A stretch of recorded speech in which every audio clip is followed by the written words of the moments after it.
삶에 이런저런 시련으로 힘들고 지쳐 있을 때 고마운 사람은 어떤 사람일까요? 아마 여러분들도 삶을 추구하시면서 한두 번쯤 큰 시련을 경험해 보셨을 것입니다. 그럴 때 여러분에게 큰 힘이 되고 또 위로자가 어떤 분이십니까?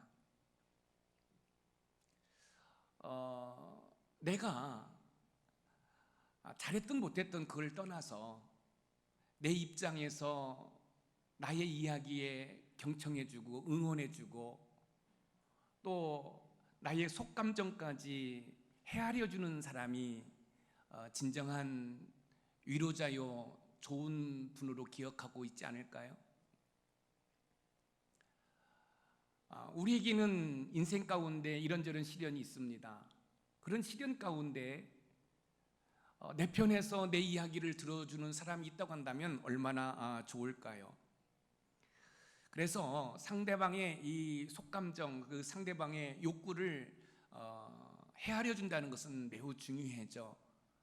그래서 제가 언젠가 여러분에게 이런 말씀을 드렸어요. 상대방의 속감정을 알아주기 위해서 해충 단판을 보류해라. 해석하려고 하지 말고 충고하지 말고 단정 지으려고 하지 말고 판단하지 말고 그 모든 것들을 좀 보류한 다음에 그 사람의 아픈 심정을 경청해 주면 좋다라는 말씀을 드렸습니다. 오늘 본문은 베드로 사도가 쓴 편지예요. 누구한테 썼냐면 지금의 터키 중심의 소아시아에 살고 있는 성도들에게 쓴 편지입니다. 이 편지의 내용은 뭐냐면 그 소아시아에 살고 있는 성도들을 격려하기 위해서 쓴 편지예요. 이 베드로 사도가 로마에 머물고 있을 때에 베드로 사도는 가슴 아픈 상황들을 목격하게 됩니다. 그것은 뭐냐면 AD 그러니까 기원 후 64년에 로마의 황제 네로가 이 로마시에 불을 질러놓고 그 모든 책임 소재를 그리스도인들의 소행으로 몰아가면서 이 그리스도인들을 핍박하기 시작합니다. 마침 그 로마시에 머물고 있던 이 베드로 사도가 그 광경을 보고 있는 거예요. 얼마나 마음이 안타깝겠어요. 이 로마 황제가 계속해서 그리스도인들을 핍박할 때에 이 핍박이 이 로마로 끝나지 않을 것이다라는 생각을 가진 거예요. 그리고 그 핍박이 로마의 전 지역으로 확장될 것을 이제 예견하고 그 소아시아에 살고 있는 그 성도들에게 앞으로 당신들에게 이런저런 시련이 있을 텐데 믿음에 굳게 서서 그 시련들을 잘 극복했으면 좋겠다라는 그런 격려의 편지를 쓴 것이 오늘 본문의 내용입니다. 베드로 사도가 소아시아에 흩어져 살고 있는 성도들에게 닥칠 시련을 예견하고 그들을 격려하기 위한 목적으로 쓴 편지에서 제일 먼저 꺼낸 이야기가 있습니다. 베드로 사도가 시련을 앞에 둔 성도들에게 편지에서 제일 먼저 언급하고 있는 내용은 하나님께서 그 소아시아에 흩어져 살고 있는 성도들을 선택하여 자녀로 삼아 주었다는 것입니다. 그리고 그 선택하신 이유를 하나하나 설명하고 있습니다.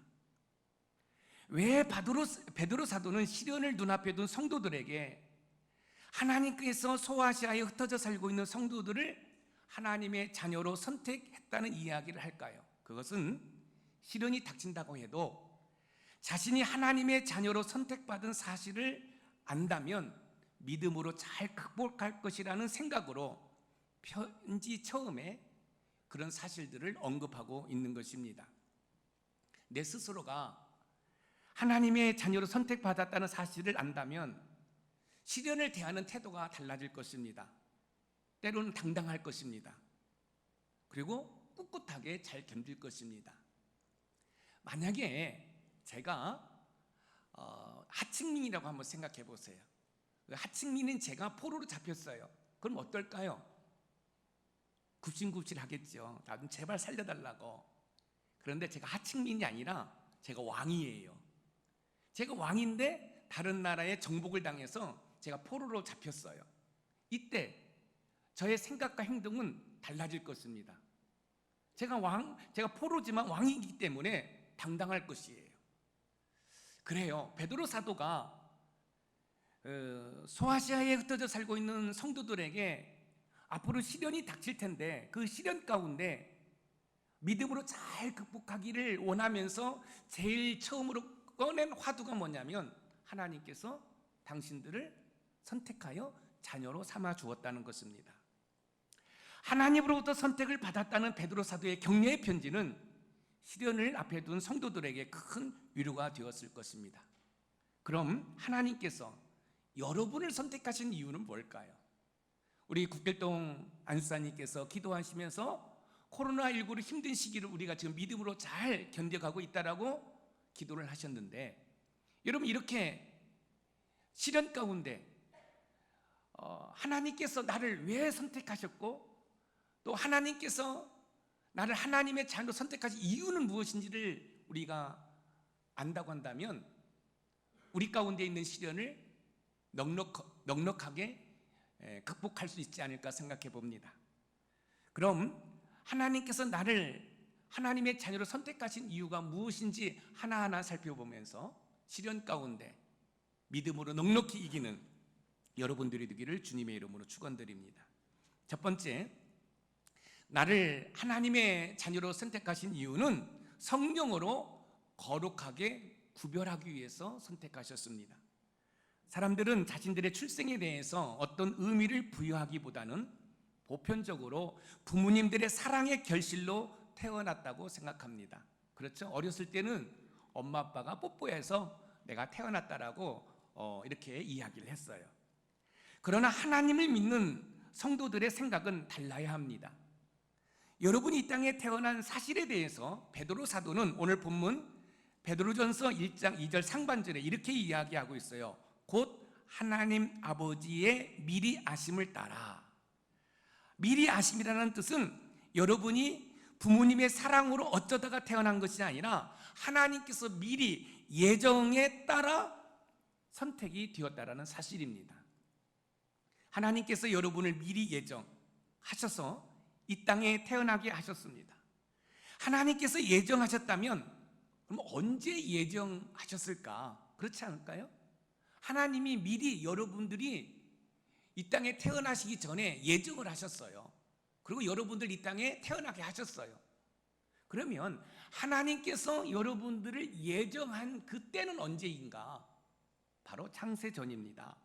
여러분 에베소서 1장 4절에서 5절 말씀을 한번 읽어보겠습니다. 시작. 곧 창세 전에 그리스도 안에서 우리를 택하사 우리로 사랑 안에서 그 앞에 거룩하고 흠이 없게 하시려고 그 기쁘신 뜻대로 우리를 예정하사 예수 그리스도로 말미암아 자기의 아들들이 되게 하셨으니. 창세 전에 그리스도 안에서 우리를 택하사. 그러니까 여러분 예정론을 보면 하나님께서 창세 전에 여러분들을 택하셨다는 거예요. 어떻게 해요? 하나님의 아들, 딸로 선택하셨다는 거예요. 누구 안에서? 그리스도 안에서. 그러니까 여러분들이 꼭 기억하실 것은 여러분들이 여러분의 부모님의 사랑의 결실로 이 땅에 태어난 것이 아니라 하나님께서 창세 전에 미리 예정하시고 그리스도 안에서 여러분이 이 땅에 태어나도록 하셨다는 말씀입니다.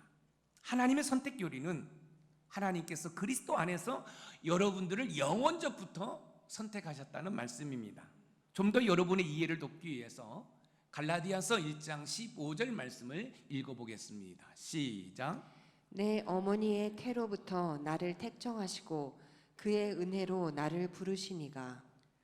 내 어머니의 태로부터 나를 택정하시고, 결국 여러분이 이 땅에 태어난 것은 부모님의 사랑의 결실로 태어난 것이 아니라 하나님께서 여러분을 하나님의 자녀로 선택하시기로 예정하셨다는 거예요. 자, 여기 보세요. 우리가 시련 가운데 제일 먼저 여러분의 입술에서 나오는 한숨 섞인 소리는 무엇일까요? 원망, 불평이 아닐까요? 그렇죠.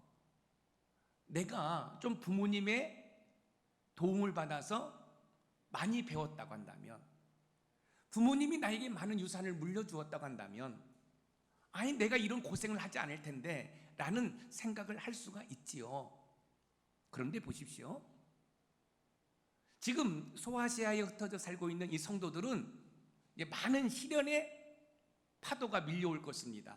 그럴 때 내가 어떤 존재인가, 나의 정체성이 무언가, 바로 하나님께서 창세전에 선택해 준 하나님의 자녀라는 사실을 인지하고 있다고 한다면, 삶 가운데 만나는 시련 가운데 그 시련을 믿음으로 넉넉히 이길 수 있다는 것이지요. 그래서 베드로 사도는 소아시아에 흩어져 살고 있는 성도들을 위로하기 위해서 제일 먼저 꺼낸 화두가 뭐냐면, 당신들은 하나님께서 창세전에 그리스도 안에서 선택해서 하나님의 자녀 삼았다라는 이야기를 하고 있는 거예요.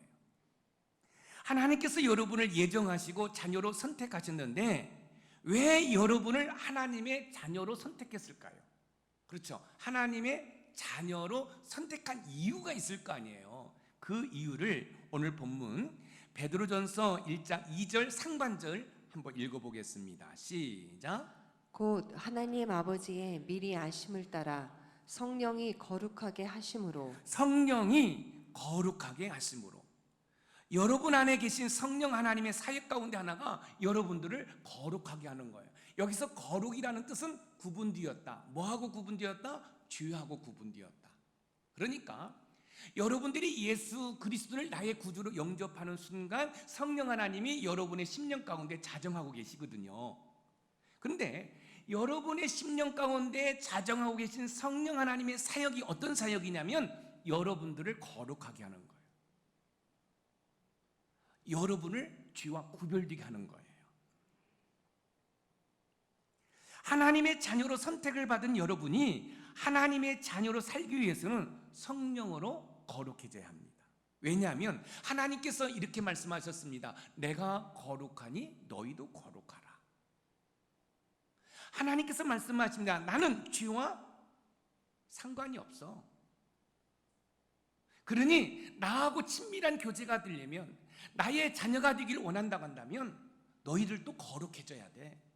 그런데 하나님께서는 저와 여러분 스스로가 거룩한 삶을 살 수 없기 때문에 성령 하나님을 여러분의 심령 가운데 보내주셔서 그 성령 하나님을 통해서 여러분들이 거룩할 수 있는 은혜를 주신 거예요. 할렐루야. 얼마나 감사해요. 여러분 스스로가 여러분 죄와 구별된 삶을 살아갈 수 있습니까? 여러분 스스로가 죄와 담을 치고 여러분 성결하게 살아갈 수 있습니까? 하나님은요, 저와 여러분들이 그렇게 살 수 없다는 것을 아시고 성령 하나님을 우리 심령 가운데 보내주시고 그 성령 하나님이 우리 심령 가운데에서 우리를 거룩하게 하시는 것입니다. 성령 하나님의 사역 중 하나가 바로 여러분들을 죄로부터 분리시켜 거룩하게 하는 것입니다. 하나님께서 여러분을 하나님의 자녀로 선택하신 이유가 바로 성령 하나님을 통해서 여러분들을 거룩하게 하는 겁니다. 그러면 여러분이 구체적으로 거룩하기 위해서 할 수 있는 것이 무엇이 있을까요? 없어요. 없어요. 여러분, 우리가 할 수 있는 게 뭐가 있어요? 없어요. 저와 여러분들은 전적으로 타락했기 때문에 저와 여러분들이 할 수 있다는 건 아무것도 없어요. 특별히 거룩을 위해서 할 수 있는 것이 아무것도 없어요. 그렇기 때문에 예수 그리스도가 필요한 거예요. 그렇기 때문에 예수 그리스도를 믿는 거예요. 지금 여러분이 인생을 살아가는데 여러분이 사는 것 같지만 그렇지 않아요. 하나님께서 주신 능력으로, 은혜로 살고 있는 거예요. 그러면 우리는 거룩을 위해서 뭘 어떻게 할 수 있을까요? 그러면 거룩은 어디서 올까요? 디모데전서 4장 5절을 통해서 여러분 한번 살펴보려고 합니다. 디모데전서 4장 5절입니다. 시작. 하나님의 말씀과 기도로 거룩하여짐이라. 하나님의 말씀과 기도로 거룩해짐이라. 자, 여기 보세요. 우리가 거룩해지는데 하나님의 말씀과 기도로 거룩해져요. 그런데 중요한 사실은 여러분들은 스스로 할 수 없어요. 무슨 말씀이에요? 여러분들이 말씀을 읽는 거, 여러분이 기도하는 거, 그것도 여러분들이 의지적으로 할 수 없다는 거예요. 왜요? 우리는 전적으로 타락했기 때문에 전적으로 무능해요. 여러분 그거 아셔야 돼요. 여러분들은 무능해요. 그래서 여러분 아무것도 할 수 없어요. 조금 마음이 불편해지죠? 근데 불편할 필요가 없어요. 자, 보세요. 우리가 거룩해지는데 말씀과 기도로 거룩해진다고 그랬어요. 그런데 제가 조금 전에 이런 말씀을 드렸어요. 거룩을 위해서 여러분들이 할 수 있는 거 아무것도 없다고. 아니, 목사님, 성경 읽으면 되잖아요. 목사님, 기도하면 우리 거룩해진다고 성경이 이야기하고 있잖아요. 그래요, 맞아요. 그러나 성경 읽는 거 그 자체, 기도하는 그 자체 내가 할 수 없다는 거예요. 그러면 어떻게 우리가 성경을 읽고 있어요? 어떻게 우리가 기도하고 있어요? 여러분의 심령 가운데 계시는 성령 하나님이 여러분에게 감동을 주어서 성경을 읽고 있는 거예요. 여러분 기도하는 거예요. 내가 하는 게 아니에요. 그러면 이제 머리 회전이 잘 되는 여러분들이 이렇게 생각할 거예요. 그래, 말씀을 읽는 거, 기도하는 거 성령 하나님이 감동을 주시기 때문에 하는 거구나. 그럼 이렇게 생각하겠죠? 내가 성경을 읽지 않는 거, 내가 기도하지 않는 거, 내 안에 계신 성령 하나님이 감동을 안 줬기 때문에 나는 읽지 않는 거야. 내가 기도하지 않는 거, 내가 말씀 읽지 않는 거 나에게는 책임이 없어. 성령 하나님께 책임이 있어 라고 모든 책임을 성령 하나님께 전가할 수 있을 거예요. 그러나 그렇지 않습니다. 자, 보세요. 여러분들이 믿음 생활하면서 매일은 아니라 할지라도, 일주일에 한 번은 아니라 할지라도 어쩌다가 한 번씩은 내가 그래도 성경은 읽어야 되는데, 내가 아무리 바빠도 그래도 말씀 한 절은 봐야 되는데 라는 생각, 그래도 내가 기도해야지 라는 생각이 든다고 한다면 바로 여러분들의 심령 가운데 성령 하나님 역사하고 계시는 거예요. 그런데 여러분들이 말씀 읽을 생각이 없어. 세상의 허탄한 소리에는 관심이 있어요. 정치에는 많은 관심이 있어요. 근데 말씀을 읽고 싶은 생각이 없어요. 기도하고 싶은 생각이 없어요. 그럼 이건 무슨 상태일까? 그것은 성령 하나님이 여러분에게 감동을 주지만 여러분들이 그 성령 하나님의 감동하심을 멍멍 무시한 거예요. 다시 말씀드리면 개무시한 거예요. 성령 하나님은 예수 그리스도를 나의 구주로 영접하고 신앙생활하는 사람들에게 말씀 읽어야 된다고 끊임없이 말씀을 합니다. 기도를 해야 된다고 끊임없이 감동을 줍니다. 그런데 애써 무시해요. 그래서 세상의 허탄한 소리에 관심을 쏟게 합니다. 누구의 전략이죠? 사단마귀의 전략입니다. 그리고 하나님의 말씀과 기도와 아무 상관이 없는 것처럼 삶을 살게 해요. 영적으로 중병이 든 거예요. 사랑하는 성도 여러분, 하나님께서 여러분을 하나님의 자녀로 선택한 이유는 뭐냐면 성령 하나님을 통해서 여러분들을 거룩하게 구별하기 위해서 선택해 주셨어요. 그렇기 때문에 예수 그리스도를 나의 구주로 믿는 여러분들의 심령 가운데서는 성령 하나님이 끊임없이 여러분을 향하여 거룩해지도록 말씀하고 있어요. 말씀을 읽어야 된다고, 기도해야 된다고, 예배에 생명을 걸으라고, 주일 성수하라고, 전도의 삶을 살라고. 그러나 그 성령 하나님의 말씀, 감동하심을 무시하기 때문에 여러분 그런 거예요. 여러분의 영적 진단은 어떻게 내리면 될 수 있을까요? 여러분 쉽습니다. 여러분 지금 영적으로 깨어 있는지 아니면 영적으로 잠자고 있는지 아니 죽어가고 있는지 진단하는 방법이 있어요. 그것은 뭐냐면 성령의 음성에 민감하는 거예요. 만약에 여러분들이 성령의 음성에 민감하지 않다고 한다면 영적으로 병들었거나 영적으로 지금 죽어가고 있는 것이에요. 교회를 수개월 동안 나오지 않음에도 불구하고 아무런 여러분 그런 하나님의 죄송스러운 마음이 없어요. 그 벌써 영적으로 죽어가고 있는 거예요. 여러분 말씀을 읽지 않아요. 기도하지 않아요. 그럼에도 불구하고 신앙의 양심에 아무 문제가 없어요. 여러분 중병에 걸린 거예요. 그러면 여러분들이 이 성령 하나님의 그 음성에 민감하기 위해서는 뭐냐면 여러분들이 먼저 인지를 해야 돼요. 여러분들이 믿어야 돼요. 어떤 사실을? 성령 하나님이 내 안에 계시다는 사실을. 그런데 안타까운 사실은 여러분 교회를 수년간 다녔음에도 불구하고 성령 하나님 내 안에 계심을 믿지 않고 또 있다는 자체도 모르고 신앙생활하는 사람이 있어요. 너무너무 안타까워요. 로마서 8장 9절 말씀을 읽어보겠습니다. 시작. 만일 너희 속에 하나님의 영이 거하시면 너희가 육신에 있지 아니하고 영에 있나니 누구든지 그리스도의 영이 없으면 그리스도의 사람이 아니라. 그리스도의 영이 없으면 하나님의 사랑이 아니라. 여러분 우리가 어떻게 거룩해진다고요? 말씀을 통해서, 기도를 통해서. 그러나 여러분 나의 의지로 결단하고 말씀을 보는 게 아니에요. 기도하는 게 아니에요. 여러분의 심령 가운데 거하시는 성령 하나님의 감동하심을 따라 말씀을 읽고 기도하는 거예요. 그런데 많은 성도들이 신앙생활을 한다고 하지만 그 성령의 감동하심을 외면하는 거예요. 무시하는 거예요. 그렇기 때문에 정말로 여러분들이 이 땅에서 하나님의 자녀로서 멋진 인생을 살아갈 수 있음에도 불구하고 하나님으로부터의 영적인 단절 때문에 하나님의 은혜를 공급받지 못하고 있는 거예요. 여러분 저도 자녀를 키우는 애비입니다. 어떻게 하면 자녀들에게 좋은 것을 줄까라는 생각을 가지고 있어요. 하나님 아버지의 마음도 동일해요. 그런데 만약에 저희 두 딸이 아빠가 생각하는 것과 다른 모습으로 세상 가운데 삶을 산다고 한다면 제 마음이 어떻게 안타깝다. 그러나 마냥 아빠라고 해서 그 자녀들에게 모든 걸 공급하지 않습니다. 다 끊어버리지요. 왜? 정신 차리라고. 왜 여러분들이 하나님을 믿고 신앙생활을 한다고 하면서도 하나님의 은혜와 복을 누리지 못할까요? 여러분의 심령 가운데에서 말씀하고 있는 성령 하나님의 음성을 혹시 무시하고 있지는 않나요?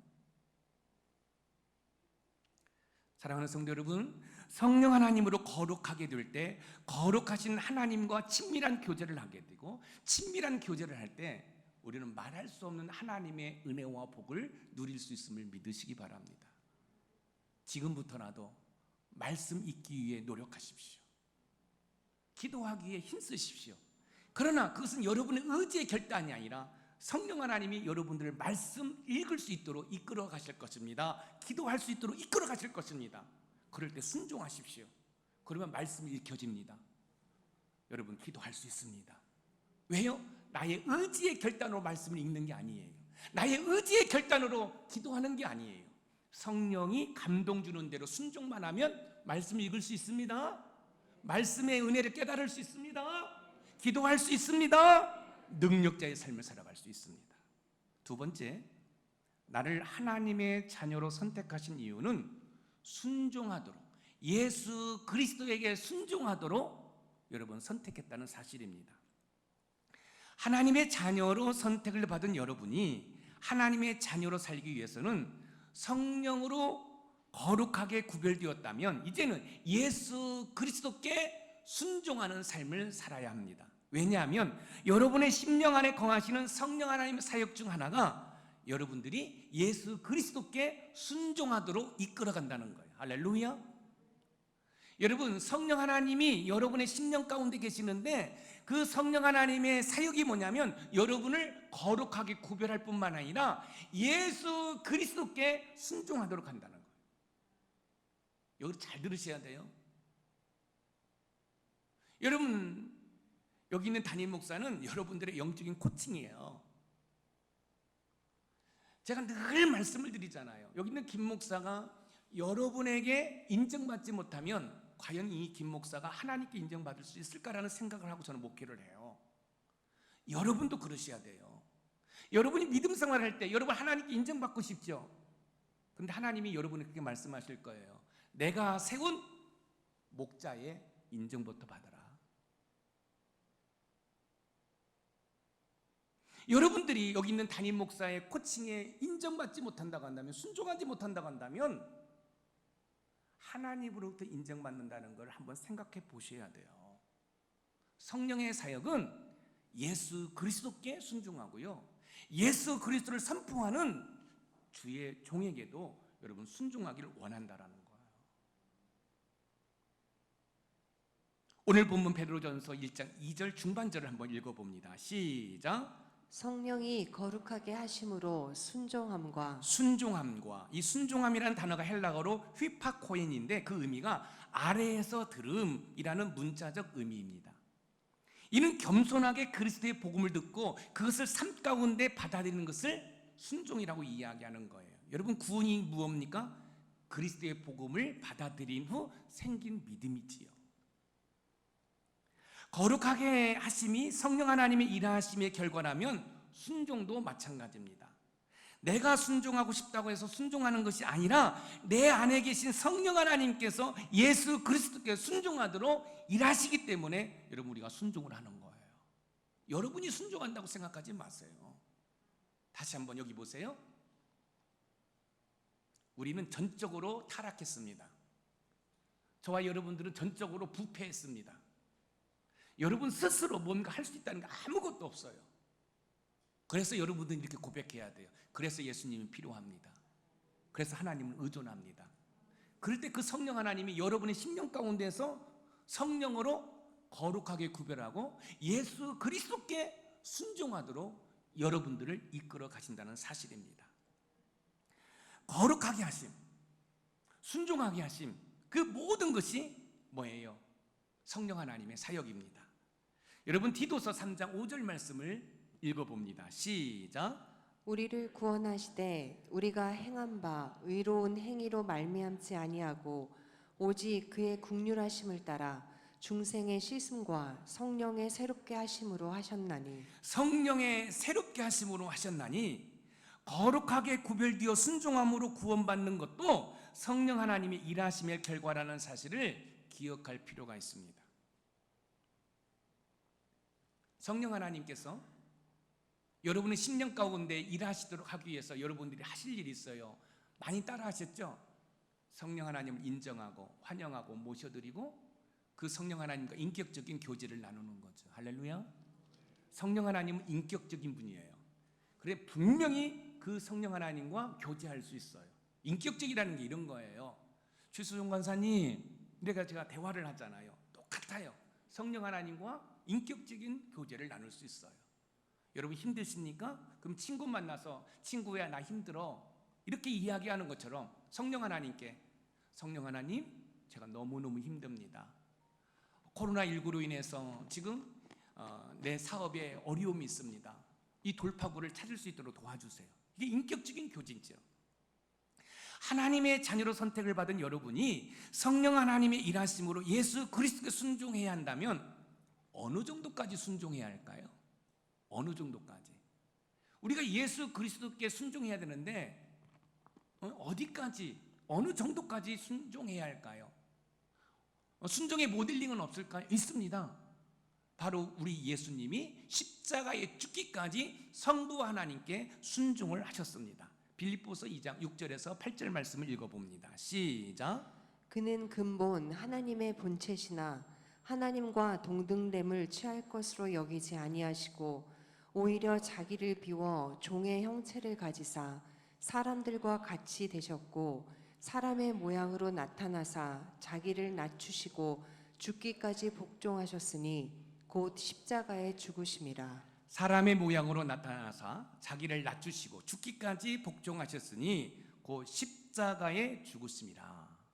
만약 예수님께서 하나님의 말씀에 순종하시지 않았다면 여러분들은 죄사함을 받을 수 없고, 죄사함을 받을 수 없기 때문에 구원받을 수 없고, 구원받지 못하기 때문에 하나님의 자녀가 될 수 없고, 하나님의 자녀가 될 수 없으니까 하나님과 영적인 교제를 나누지 못하니까 하나님의 은혜와 복을 누릴 수가 없는 거예요. 그런데 우리 예수님께서 십자가에 죽기까지 순종했던 것처럼 사랑하는 성도 여러분, 저와 여러분들도 예수 그리스도께 그렇게 순종할 수 있는 은혜를 주시기를 소망합니다. 그런데 순종도 여러분이 하는 게 아니라고요. 성령 하나님이 일하심에 여러분이 따라가기만 하면 얼마든지 여러분 순종할 수 있습니다. 하나님의 자녀로 선택을 받은 여러분들이 하나님의 자녀로 살기 위해서는 예수 그리스도께서 성부 하나님께 순종을 하셨던 것처럼 예수 그리스도께 순종하셔야 합니다. 예수 그리스도께 순종할 때 여러분들은 하나님의 자녀로서 멋진 삶을 살아갈 수 있습니다. 그런 은혜를 그리스도 예수 안에서 누리시기를 주님의 이름으로 축복합니다. 마지막으로 세 번째, 나를 하나님의 자녀로 선택하신 이유는 피 뿌림을 얻기 위해서입니다. 지금 우리가 보혈 시리즈 설교를 하고 있잖아요. 하나님의 자녀로 선택을 받은 여러분들이 하나님의 자녀로 살기 위해서는 성령으로 구별하여 한 뒤에 예수 그리스도께 순종한 후 피 뿌림을 얻어야 합니다. 왜냐하면 피 뿌림을 얻어야 죄 사함을 받을 수 있고 죄 사함을 받아야 구원받아 하나님의 진정한 자녀가 될 수 있기 때문에 그렇습니다. 오늘 본문 베드로전서 1장 2절 중반절을 읽어봅니다. 시작. 예수 그리스도의 피뿌림을 얻기 위하여 택하심을 받은 자들에게 편지하노니 은혜와 평강이 너희에게 더욱 많을지어다. 예수 그리스도의 피 뿌림을 얻기 위하여 택하심을 받은 자들에게, 앞에서 거룩하고 순종하게 하는 이 사역이 성령 하나님의 사역이었다고 한다면 이 피 뿌림의 사역은 성자 예수님의 사역이에요. 사랑하는 성도 여러분, 우리 예수님이 십자가에 못 박혀 죽으셨어요. 그 이유가 뭐냐면 피 뿌림을 얻도록 하기 위해서 죽으셨다는 거예요. 피 뿌림의 사역이 성자 예수님의 사역인데 그 의미가 무엇인지를 살펴보기 위해서는 여러분의 시선을 구약 레위기로 옮길 필요가 있습니다. 구약의 제사 제도를 우리가 보면은 구약 시대의 대제사장이 숫송아지와 염소 피를 가지고 지성소 안으로 들어가서 속죄소에 뿌림으로써 속죄 의식을 행했습니다. 속죄 의식은 장차 이 땅에 메시아로 오셔서 십자가에서 피 흘리시는 그 예수님의 피 흘림을 예표하고 있는 것이에요. 여러분 레위기 16장 15절에서 16절 말씀을 읽어보겠습니다. 시작. 또 백성을 위한 속죄제 염소를 잡아 그 피를 가지고 휘장 안에 들어가서 그 수송아지 피로 행함같이 그 피로 행하여 속죄소 위와 속죄소 앞에 뿌릴지니 곧 이스라엘 자손의 부정과 그들이 범한 모든 죄로 말미암아 지성소를 위하여 속죄하고 또 그들의 부정한 중에 있는 회막을 위하여 그같이 할 것이요. 그들이 범한 모든 죄로 말미암아 지성소를 위하여 속죄하고, 여러분 구약은 모형입니다. 그림자예요. 그리고 신약은 실체거든요. 에덴 동산에서 따먹지 말라는 선악과를 따먹음으로 말미암아 에덴 동산에서 추방당했습니다. 이 추방당함으로 온 결과가 두 가지라고 말씀을 드렸습니다. 하나님과 원수가 되었고 죽음이 왔습니다. 이렇게 이제 에덴 동산에서 추방당 인간이 하나님께로 나아갈 수 있는 길이 없어요. 그런데 하나님께서 제사제도를 마련해 놓았습니다. 이 제사제도, 다시 말씀드리면 희생제사는 곧 무슨 제사죠? 피의 제사를 통해서 하나님께 나아갈 수 있는 길을 열어놓았어요. 그런데 이 구약의 짐승을 잡아서 피를 뿌리는 피의 제사는 장차 메시아로 오실, 그래서 저와 여러분의 죄를 짊어지시고 십자가에 못 박혀 죽으실, 그 십자가에서 피 흘리실 그 예수님의 피를 예표한 거예요. 그렇기 때문에 하나님께서 여러분들을 하나님의 자녀로 선택한 이유가 뭔지 아세요?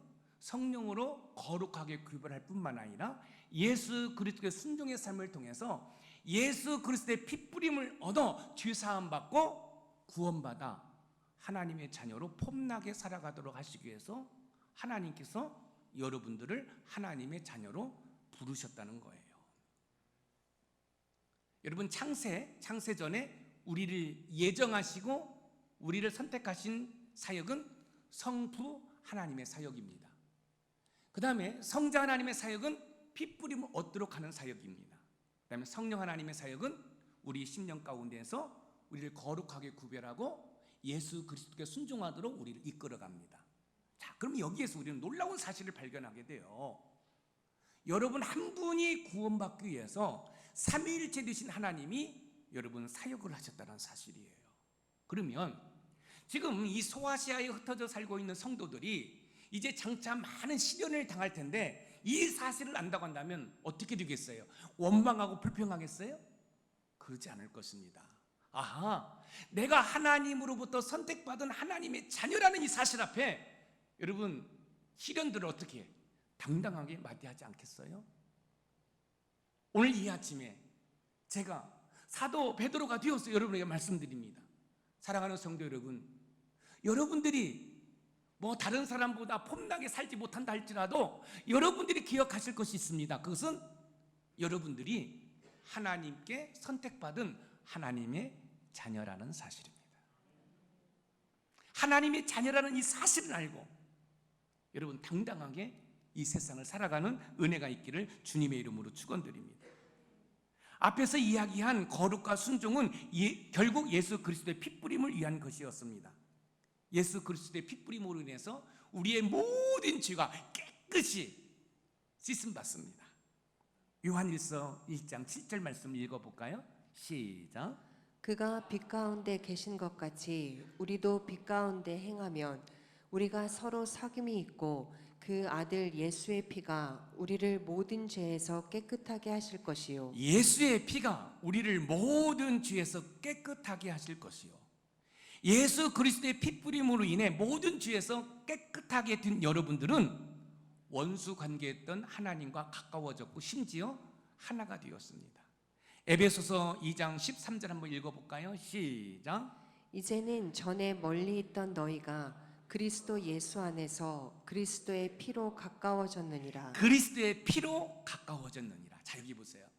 우리 예수님이 능력이 없으셔서 십자가에 못 박혀 죽으신 게 아니에요. 하나님과 원수된 저와 여러분들이 하나님과 가까이 아버지와 자녀의 삶을 살아가도록 하기 위해서 여러분 십자가에서 피 흘려 돌아가신 거예요. 그래서 우리는 그 믿음으로 그 핏부림을 받는 거지요. 그리고 예수님 말씀하셨습니다. 내 피는 참 음료니 내 피를 마셔라. 믿음으로 마시는 거죠. 여러분 몸이 연약합니까? 몸이 연약해요? 우리 오사랑 집사님 이제 임신해서 입덧이 심해요. 그러면 참 음료래요. 참 음료래요. 믿음으로 예수님의 보혈을 마십니다. 입덧이 예수의 이름으로 사라질지어다. 할렐루야. 이게 바로 보혈을 삶에 적절히 사용하는 거예요. 적절히 사용할 때 보혈의 능력을 체험하게 되는 거예요. 여러분 처음에는 잘 안 됩니다. 그러나 여러분 그것이 여러분의 몸에 삶의 라이프 스타일로 정착이 되면 여러분 엄청난 파워, 엄청난 능력을 체험하게 될 줄 믿습니다. 그리스도의 피로 가까워졌느니라. 여러분 원수가 되었는데 피로 가까워져요. 부부가 갈등이 있어요? 여러분 보혈을 뿌리세요. 부부가 가까워져요. 할렐루야. 이게 보혈의 능력인 거예요. 사랑하는 성도 여러분, 여러분들은 믿음으로 2000년 전에 저 골고다에서 흘리신 예수님의 보혈이 여러분의 머리끝부터 발끝까지 흐른다라고 믿고 선포하시고 사용하시기 바랍니다. 여러분 하나님께서 여러분들을 하나님의 자녀로 선택하신 이유가 핏부림을 얻도록 하기 위해서 여러분 선택하셨다라고 성경이 이야기하고 있어요. 이제 말씀을 마치려고 합니다. 하나님께서 여러분 한 분 한 분을 창세 전에 어머니의 태로부터 예정하시고 택정하시고 자녀 삼아 주셨습니다.